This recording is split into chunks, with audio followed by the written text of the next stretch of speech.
Assalamualaikum warahmatullahi wabarakatuh. Salam sejahtera bagi kita semua. Yang terhormat kepada Kepala Sekolah SMA Tunas Bangsa yang merupakan nahkoda utama dalam perjalanan pendidikan di sekolah ini, yang saya hormati hadirin di sini terutama para pendidik dan tenaga pendidikan serta peserta didik yang saya banggakan. Pertama-tama, marilah kita panjatkan puji syukur kehadirat Allah Subhanahu wa taala atas rahmat dan karunia-Nya kita dapat berkumpul pada kesempatan yang sungguh berharga ini. Kami di sini bukan hanya sekedar untuk bersilaturahmi, tetapi untuk meneguhkan kembali komitmen kita bersama. Pada kesempatan kali ini, saya, Siti Aisyah dengan NDM 242030111 akan berpidato membahas perkembangan dan upaya bersama menuju pendidikan yang lebih baik, pendidikan yang menjadi fondasi utama kemajuan sebuah bangsa.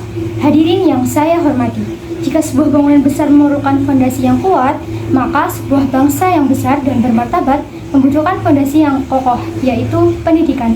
Pendidikan adalah investasi jangka panjang yang menjadi cerminan dari peradaban dan tolak ukur kemajuan bangsa. Namun, kita harus jujur pada realitas saat ini. Melihat perkembangan global dunia pendidikan, kita kerap dihadapkan pada tantangan pendidikan. Bahkan terkadang membuat pendidikan dipandang sebelah mata, seolah-olah tertinggal dari perkembangan zaman saat ini. Ada 3 isu besar yang kita bahas saat ini. Yang pertama, perkembangan teknologi IMTEK yang sangat pesat. Kita hidup di era revolusi industri, di mana perkembangan kecerdasan buatan seperti artificial intelligence dan digitalisasi yang mengubah cara kita bekerja, berinteraksi, dan cara kita belajar. Jika kita tidak mampu beradaptasi dengan perkembangan kurikulum dan metode pengajaran berbasis teknologi, maka kita akan menjadi seorang yang tertinggal dan akan sulit menjalani kehidupan dunia kerja di abad ke-21 ini.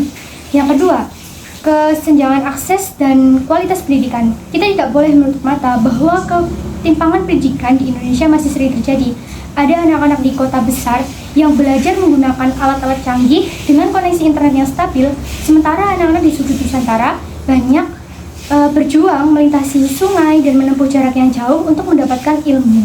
Mereka juga hanya menggunakan buku pelajaran yang seadanya. Padahal setiap anak bangsa tanpa terkecuali berhak mendapatkan pendidikan yang bermutu dan setara. Bahkan hal ini tertuang dalam pasal 31 ayat 1 Undang-Undang Dasar 1945 yang berbunyi setiap warga negara berhak mendapatkan pendidikan. Kemudian yang ketiga, perubahan kebutuhan kompetensi. Indonesia tidak hanya membutuhkan peserta didik yang hafal akan materi dan nilai-nilai akademis semata. Tetapi lebih dari itu, Indonesia membutuhkan generasi yang adaptif, kreatif, kritis, dan mampu berkolaborasi dengan segala tantangan pendidikan yang terjadi di masa kini. Kita harus menyiapkan anak-anak yang siap menghadapi segala tantangan kehidupan dengan pendidikan yang baik dan bermutu. Melalui pendidikan, generasi emas yang diharapkan akan tercapai. Menyadari tantangan tersebut, kita harus mengubah cara pandang dan strategi dalam pendidikan. Perkembangan teknologi menjadi pendukung utama dan fasilitas dalam proses pembelajaran. Teknologi harus kita gunakan secara bijak dan beretika. Dengan teknologi, pembelajaran akan lebih luas dan menyeluruh, tidak lagi tentang lingkungan sekitar, tetapi dunia yang luas ini bisa kita lihat apabila menggunakan teknologi dengan bijak dalam pendidikan. Teknologi membuka akses pengetahuan seluas-luasnya, tetapi harus seimbang karena antara kehidupan nyata dan maya itu tidak bisa disatukan. Membentuk karakter itu harus melalui dunia nyata. Sehebat apapun teknologi yang dikuasai, karakter adalah penentu kesuksesan seseorang. Pemerataan dan kualitas pendidikan akan dapat terrealisasi melalui pemerintahan yang menyediakan infrastruktur dan kebijakan. Selain itu, pendidikan dan tenaga kependidikan ikut menyediakan dan juga berkontribusi dalam menghadirkan metode ajar yang inovatif dan kreatif.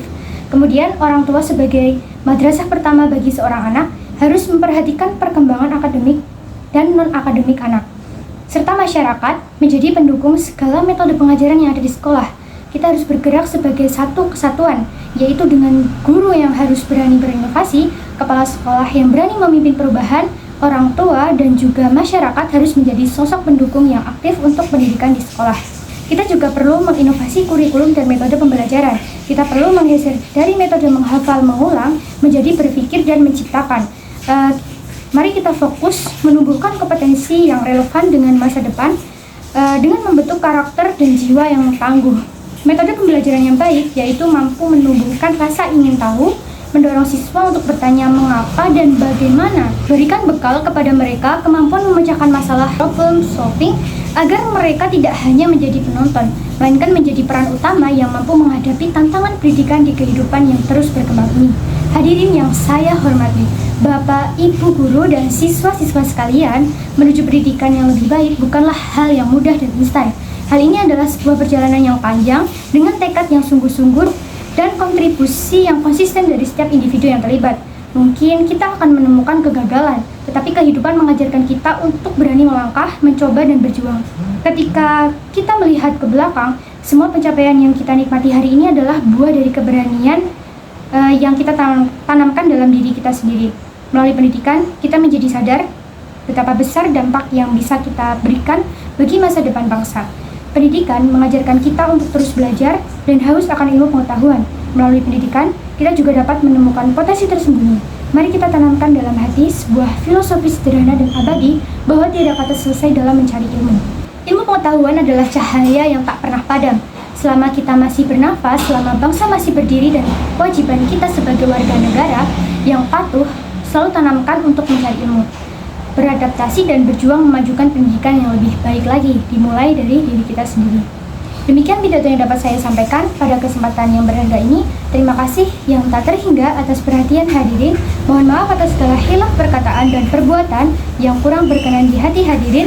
Semoga senantiasa kita semua memiliki kekuatan dan juga motivasi untuk terus berbakti dan berkontribusi secara nyata dalam memajukan pendidikan yang lebih baik di tanah air tercinta ini, Indonesia.